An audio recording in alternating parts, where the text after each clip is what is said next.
Mr. Speaker, and I'm honored to speak to this issue here on the floor of the legislature. Over the last several months, I've had many conversations with paramedics across the province, and it has become impressed upon me that paramedics as a whole are at a breaking point. Our entire emergency medical system, as we have been discussing and will continue to discuss, is in crisis, and the paramedics on the front lines are sadly the best example of this. Paramedics deserve to be acknowledged for the work they do, to be thanked, to be appreciated, and to be appropriately remunerated. And the government can do all of this. They can create safer workspaces, and they can give paramedics a permanent wage increase that will keep them in the province. We are talking a lot about retention, and I want to tell the members of this chamber, contrary to some assertions to the contrary, I am an optimist. I am a positive person. I am in this job because I want to make a difference in the lives of Nova Scotians, and I believe that everyone in this chamber wants to do the same. And that is why issues like this are so important, because they fly under the radar. We were told recently by a paramedic that was 15 years in that every paramedic she knows has an exit strategy, that there is not a single paramedic she's ever spoken to in the last several years who doesn't have a plan B when it all blows up. We know that paramedics are leaving this province, or they are leaving the profession. According to one Cape Breton paramedic, and I apologize, I don't have my tabling documents, but I will get them to you by the end of the speech, things are significantly worse for first responders than they were just a few years ago. This paramedic asked to remain anonymous, but told us it's harder and harder to do the job. I recently worked a day when there were only 2 rigs for the whole island. And that meant my unit had to respond to a call 2 hours away. 2 ambulances for all of Cape Breton Island. Sometimes it means people just have to wait, and it can take hours. Situations like this are causing moral distress for paramedics because we can't help people the way we want to in the moment. I've seen lots of people leave the profession or leave the province, and I can't blame them when you feel so unsupported and you feel like you're filling the gaps of services that are falling apart. I want to take a minute and just acknowledge this idea of moral distress. We hear from paramedics, we've heard it in committee, in the legislature, we've heard it in conversation. Imagine, put yourself in the position, you get a call, and that call is a cardiac arrest or some other acute medical distress, and you know that it's going to take you an hour and a half to get there, and you know what that means. You know what you're going to find when you get there. Imagine, and you have no control. All you can do is respond to that call and know what you're going to see when you get there. It's a terrible situation for people to be in, and it's why people are leaving. Samantha Hamilton, another paramedic, told us, paramedics are frontline health professionals who make life and death decisions in roadside ditches and in hospital hallways for the people they serve day in and day out. The paramedics who have remained in this mayhem have been hanging by a thread, no breaks, hours of forced overtime on top of 12-hour shift in a job well known for its challenges.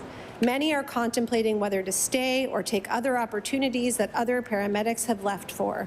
The government is not considering its actions and has zero respect for paramedics or our union. We are offered platitudes when it is convenient, but the failure of this government to step up to our issues speaks louder.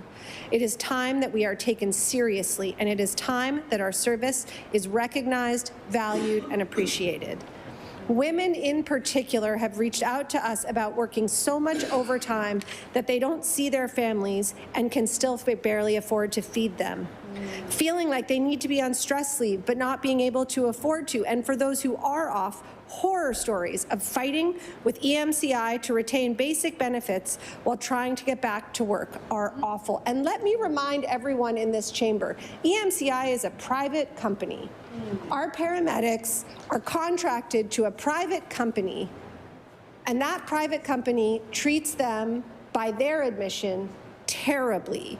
And the CEO of that company has been all over the news lately advocating for an expansion of private health care across this country. And that should tell us everything we need to know about the priorities of EMCI. And I'll give you a hint, it's not Nova Scotians and it's not our paramedics, it's their bottom line.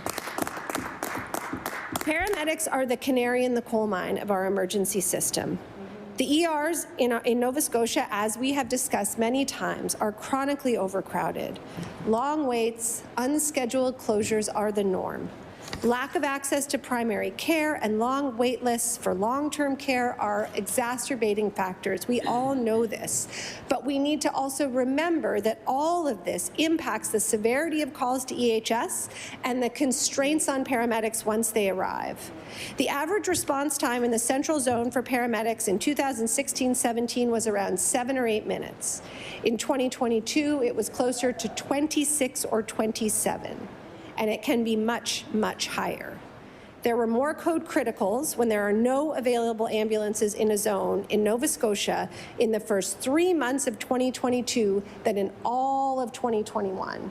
And I remember a time not that long ago when we were talking about code critical in this chamber, when it was a big deal when there was a code critical. And now when we talk to paramedics, they tell us we don't even bother to talk about it because it's code critical all the time. That is the status quo right now. The response time right now by paramedics are far beyond safe, they are far beyond desirable, and they are beyond the targets in our contract with EMCI. But the current contract, which was signed by the Liberal government, is worth $165 million a year to EMCI, and they have had to pay $0 in penalties, despite consistently meeting these targets.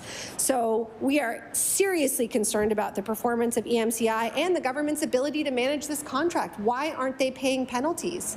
Why, if we are going to contract a private company, presumably we think they can do it better, they're failing, why aren't we holding them to account? A recent FOIPOP reveals that multiple recommendations from the Fitch report that looked at emergency services remain incomplete, including considering an annual independent performance review of contractor expenses and performance. There's a free tip for the government. Please do an independent review of EMCI. They are failing at their job. In 2022, there were more than 200 paramedics off work due to injury or illness. That's 20% of the workforce. In the fourth quarter of 2022, there were 255 vacancies.